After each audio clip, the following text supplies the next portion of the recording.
Ya, Shalom. Senang sekali hari ini bisa berkesempatan lagi untuk membagi berkat-berkat firman Tuhan dalam saat teduh hari ini. Dan sebelumnya, saya mengajak kita berdoa bersama.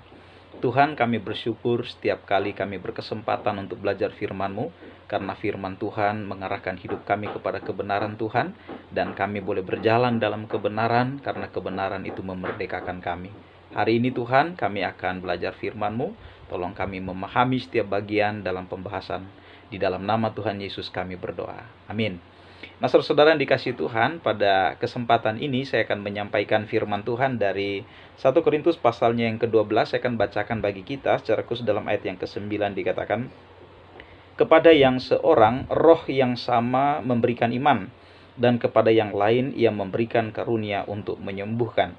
Saya akan membahas kalimat terakhir dari ayat ini, yaitu karunia penyembuhan. Nah, saudara yang dikasihi oleh Tuhan, ada 6 poin yang saya akan bagikan terkait dengan karunia penyembuhan. Yang pertama adalah bahwa penyembuhan yang dibicarakan di sini dalam hal karunia yang diberikan oleh Roh Kudus ini erat kaitannya dengan apa yang dikerjakan oleh para penatua, khususnya di dalam surat Yakobus pasal 5 ya, ayat yang 14 sampai ayat yang ke-16 bagian A. Bahwa orang Yahudi memang selalu mengaitkan antara penyakit itu dengan dosa. Jemaat Yahudi zaman itu atau zaman firman ini dituliskan, mereka memang kental pemahaman mereka di dalam pikiran bahwa antara kehidupan umat Tuhan dalam kesejahteraannya atau di dalam kondisinya yang mungkin kurang beruntung, biasanya itu akan dikaitkan dengan adanya dosa yang terselip di dalam hidup mereka. Nah, saya langsung buktikan saja, misalnya di dalam surat Yakobus pasal 5 ya, ayat yang ke-14 sampai 16a dikatakan begini.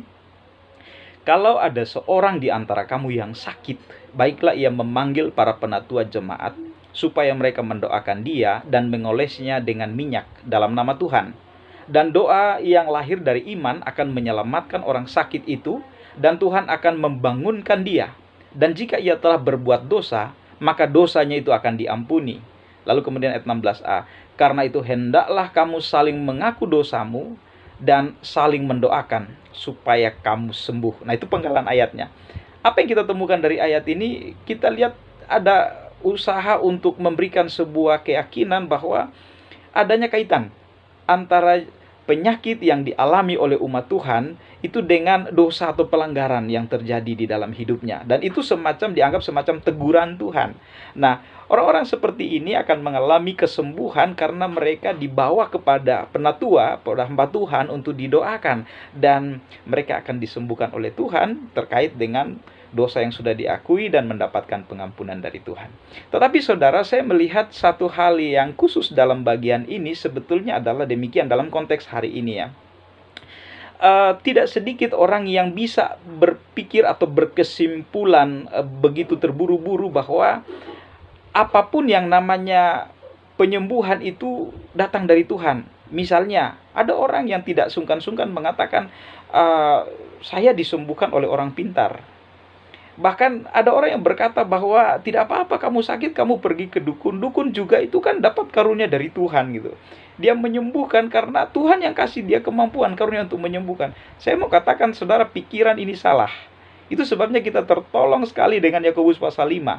Bahwa di situ dikatakan karunia yang dari Tuhan itu diberikan kepada orang-orang khusus, dalam konteks ini dikatakan penatua. Penatua di sini adalah orang yang sudah sungguh-sungguh hidup dalam Tuhan, sungguh-sungguh lahir baru, sungguh-sungguh mengasihi Tuhan, sungguh-sungguh hidup dalam pertobatan.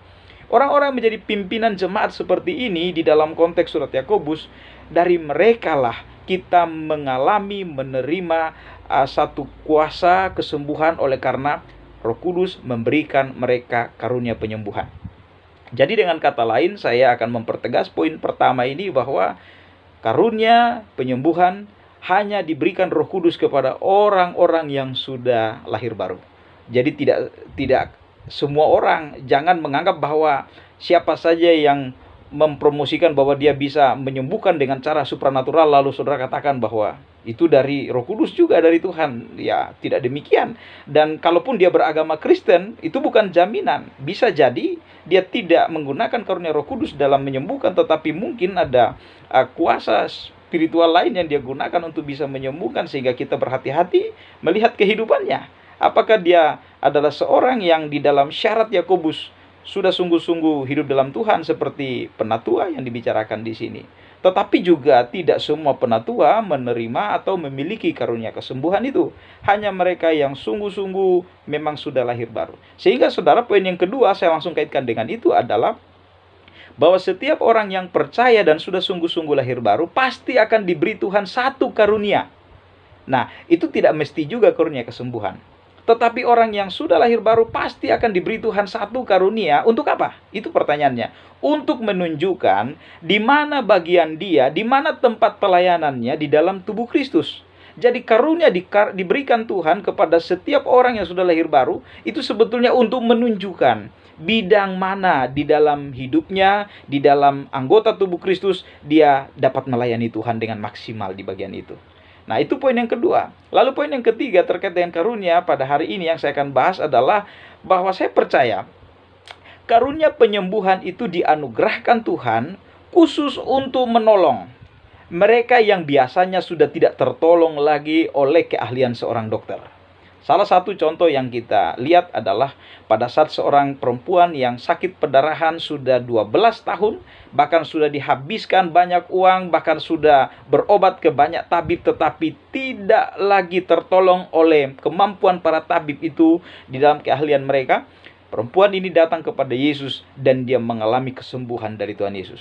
Dan kita juga tahu bersama bahwa karunia kesembuhan memang diberikan Tuhan untuk menolong orang-orang yang kadang-kadang secara medis tidak lagi bisa tertolong. Nah, itu prinsip yang ketiga. Itu yang hal ketiga yang saya mau bagikan. Lalu kemudian hal yang keempat, saudara, adalah bahwa karunia penyembuhan ini juga diperuntukkan bagi mereka yang mengalami sakit non-medis.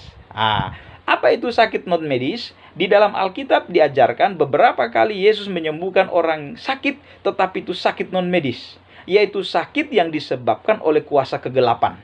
Ada orang yang sakit berobat kemudian tidak sembuh dengan semua obat-obat dari dokter yang dia minum karena mungkin dia mengalami sakit akibat disantet orang atau kena guna-guna dan lain sebagainya. Nah, penyakit semacam ini memang membutuhkan penyembuhan dari orang-orang yang memiliki karunia kesembuhan dari Roh Kudus. Nah, itu yang mungkin kita bisa pahami untuk poin yang keempat, yaitu orang-orang yang disakiti oleh roh jahat dan mereka harus disembuhkan dengan cara yang bukan secara medis, yaitu dengan pelayanan melalui karunia kesembuhan demikian. Lalu kemudian yang kelima yang saya mau bagikan sebagai prinsip dalam poin ini adalah dalam memahami karunia kesembuhan, Roh Kudus, saudara, di dalam Keluaran pasal 31 ayat 1 sampai ke 3 diceritakan memberi kepada orang percaya berbagai keahlian. Termasuk saya percaya juga keahlian yang dimiliki oleh setiap dokter itu adalah pemberian daripada Tuhan. Sehingga orang yang sungguh-sungguh taat di dalam Tuhan, orang yang sungguh-sungguh beribadah saleh kepada Tuhan, saya yakin kalau dia sakit, dia akan ke dokter. Pergi berobat ke dokter itu tidak menunjukkan bahwa saudara kurang beriman atau kurang taat kepada Tuhan. Saya bacakan satu bagian yang saya sebutkan tadi di dalam kitab Keluaran pasalnya yang ke-31 ayat 1 sampai ke 3. Berfirmanlah Tuhan kepada Musa, "Lihat, telah kutunjuk Bezalel bin Uri bin Hur dari suku Yehuda, dan telah kupenuhi dia dengan roh Allah, dengan keahlian dan pengertian dan pengetahuan dalam segala macam pekerjaan." Saudara perhatikan, ada kata roh Allah di situ. Artinya bahwa Roh Kudus memberikan keahlian kepada orang-orang percaya, bahkan juga mungkin saya berani katakan bahwa keahlian yang dimiliki oleh manusia tidak harus dia percaya itu juga datang dari Tuhan. Karena itu tidak dengan sendirinya. Tuhanlah memberikan bakat, memberikan keahlian, memberikan talenta-talenta dalam diri seseorang. Hanya bedanya, setiap talenta, setiap keahlian yang dipersembahkan khusus untuk kemuliaan Tuhan, itu kemudian menjadi karunia bagi orang itu untuk bisa melayani Tuhan. Tetapi datangnya dari sumber yang sama, yaitu datang daripada Tuhan. Jadi saudara dikasih oleh Tuhan, maksudnya adalah bahwa jangan menganggap bahwa kalau orang pergi berobat ke dokter itu menyalahi kitab suci, tidak.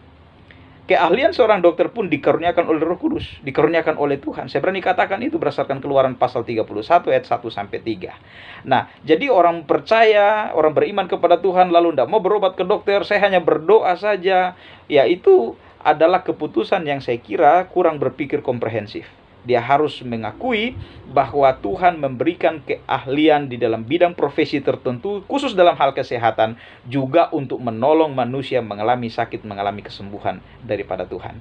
Nah, saudaraku yang dikasih oleh Tuhan, yang keenam yang saya mau sampaikan adalah bahwa sifat daripada karunia Roh Kudus itu adalah bersifat khusus. Tadi di dalam bacaan, yaitu di dalam surat 1 Korintus pasal 12 itu ayat yang ke-11 ya, dikatakan begini, tetapi semuanya itu dikerjakan oleh Roh yang satu dan yang sama, yang memberikan karunia kepada tiap-tiap orang secara khusus seperti yang dikehendakinya. Jadi itu pemberian khusus, seperti yang dikehendaki Roh itu, setiap orang diberi karunia menurut kehendak Sang Roh pemberi itu, yaitu Roh Kudus. Bukan menurut karunia Sang penerima. Maksud saya bukan menurut keinginan Sang penerima karunia itu. Jadi dengan kata lain, maka prinsip yang keenam adalah karunia kesembuhan itu tidak bisa dipelajari. Itu tidak bisa juga ditransfer. Misalnya saya punya nih, saya bagi kepada anak saya supaya ditransfer ke dia. Itu tidak mungkin, karena Roh Kudus memberi berdasarkan kehendaknya, bukan kehendak Sang penerima karunia itu.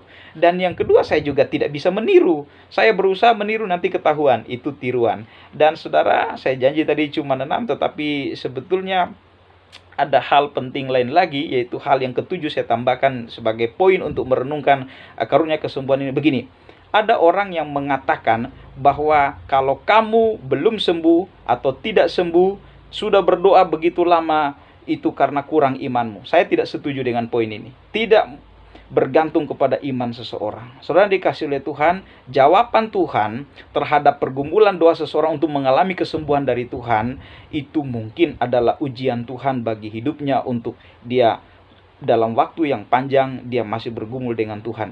Tetapi jangan pernah dianggap bahwa karena imannya sedikit, imannya kecil, kurang beriman, makanya berdoa kamu belum mengalami kesembuhan dari Tuhan. Kita tidak boleh membuat kesimpulan seperti itu. Saudara, iman kita tidak bisa mengatur Tuhan, tetapi Tuhan berdaulat. Dan iman sebesar biji sesawi sebesar biji sesawi itu pun bisa memindahkan gunung kok katanya. Jadi tidak ada persoalan takaran iman di sini pada saat orang bergumul segera sembuh atau belum. Kiranya Tuhan memberkati kita dengan poin-poin ini dan kita mengerti apa arti karunia kesembuhan. Mari kita berdoa. Kami bersyukur Tuhan untuk kebenaran yang mencerahkan kami. Biarlah kami menjadi orang Kristen yang mengerti betul apa itu karunia kesembuhan. Dan kami percaya sampai hari ini karunia itu masih diberikan Roh Kudus bagi orang percaya untuk menolong sesamanya di dalam tubuh Kristus dan memberikan dia satu pimpinan tentang di mana bagiannya untuk melayani Tuhan dalam tubuh Kristus. Terpuji namamu Bapa, di dalam nama Yesus Kristus Tuhan kami yang hidup kami berdoa. Amin. Puji Tuhan. Shalom.